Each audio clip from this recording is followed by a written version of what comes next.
The transition from South Korea to the States has been more than you can even imagine, okay? I was not ready.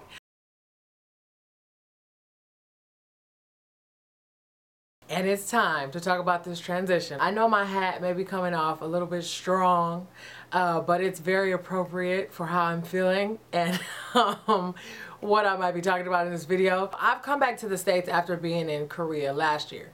I was only here for a month, so I really didn't count that as being a true transition because it was really like a vacation. It was an extended vacation and I was seeing family and friends that I hadn't seen for that year, so that didn't count. This time I was coming to stay. I was coming to literally transition into a new life, getting a job, getting all these things that I hadn't had in the past 2 years. This is the biggest transition that I'm having the hardest time, and I'm continuing to have a hard time with, is the amount of money that I earn, okay, compared to Korea. Now, it's not necessarily that much less than I had in Korea. However, my expenses have increased, okay, astronomically. So where in Korea your housing is paid for, you don't need a car, you don't have to pay for gas, you don't have to pay for insurance, the food is quite cheaper. You can get a meal ranging about like $5 a day, and it's healthy, mind you, it's real food. It doesn't really balance out. And I've continued to teach English language, which in the States is not really valued as much as it is in another country. So if you are somewhere else or you're thinking about this career, you really need to think about where you're going to be for the long term, because I just looked online yesterday and they're paying $72,000 for teachers in Saudi Arabia. But keep in mind, once you leave Korea, let's say you're there and you come back here to the States and you want to do the same thing, good luck. Schedule, okay? Up at 6:30 every morning, and I'm going to bed at like 10 p.m. because once I come home, I have to grade papers, I have to lesson plan, I have to know what I'm doing, and all that jazz. Korea, I woke up at what, 7:15, went to school, left at 3. 4, was it 3 or 4? I don't know, one of those, and then I came home and I had nothing to do. Time schedule, so the money, the time schedule, the cost of living, all those are very big things and very big transitions that I was not ready for. As I mentioned before, the food out here, I can't even really call it food. The food game out here is so whack. It's not even funny. You can't. The other day I was in the store trying to buy some avocados. Okay. And I wanted some organic avocados.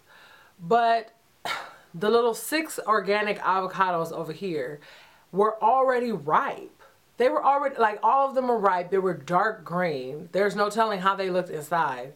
So, and I wasn't planning on cooking with them that same day. So it's like, when you're trying to eat real food in the States, it's very hard. It's going to be very costly. On the other hand, it was much easier to get real food. You weren't eating GMO. You weren't eating pesticides. You weren't eating hormones. You weren't, like, it wasn't, you know. And then also the fast food game.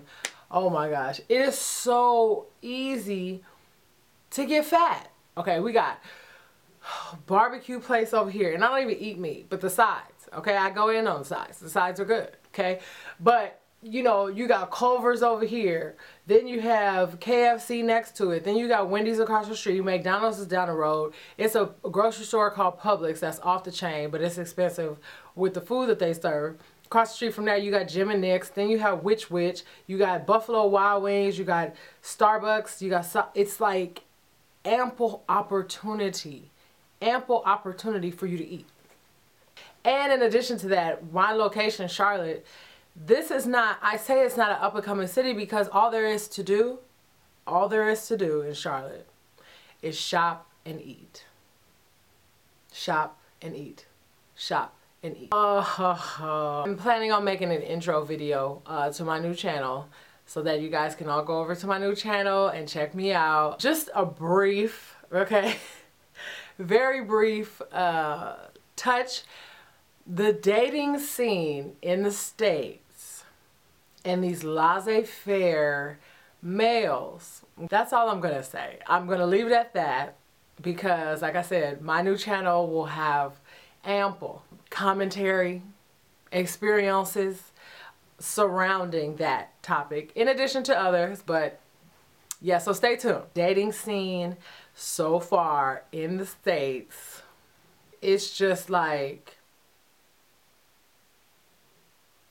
so yes, I'm still in the States, and I'm teaching in Charlotte, but I am teaching, I'd say 95% Saudi Arabians, people from Saudi Arabia, people from the Kingdom of Saudi Arabia. I'm teaching 17 to like grandfather age, okay, foreigners. I have people from Russia, I have, you know, Koreans, Japanese people, I have Arabs, Colombians, Venezuelans, I have Brazilians, I have a lot of people, but 95% are from Saudi Arabia. The women, the way the women are treated in a Saudi culture, I'm seeing that firsthand. I'm such not a fan. Even to the point where in class, I have one specific class, it's all males, majority Saudi. And then there's 3 Saudi females, 2 Saudi females and 1 Brazilian female, but the girls have all become friends. To the point where if I call on the women to say something in class or to give an answer, they're scared to speak because it's majority males. And in another class, I called on the female student. It's only 1 female student in that class. She's the top of the class. I call on her to give her answer.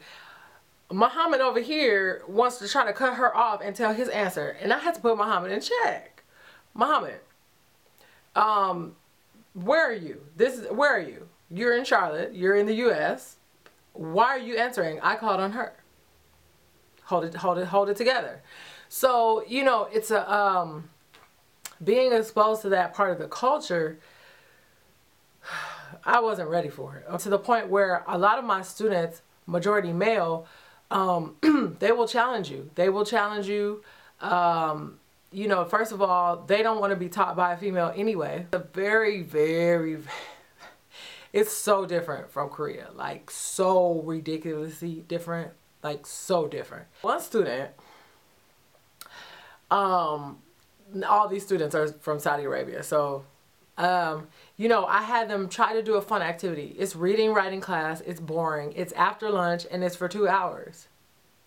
So I'm trying to incorporate lessons that get them waking up and moving and still learning at the same time. So I decided to do a wall dictation. Now, you are not supposed to stand at the door and read it and do like this to your partner. You're supposed to go to a different one, read it, try to remember it, come back and tell it to your partner. So he decides he's not going to do that and he's going to do it his way. So at this point, I'm ignoring you. So don't ask me any questions. Then after that, everybody in the classroom starts to notice, like, one of my other students was like, teacher, he's real comfortable. Like, he was at the door and he was just doing that, right? And so I asked him, I said, you're not supposed to do that. Can you use another one? He didn't want to listen. Okay, so you're going to get ignored.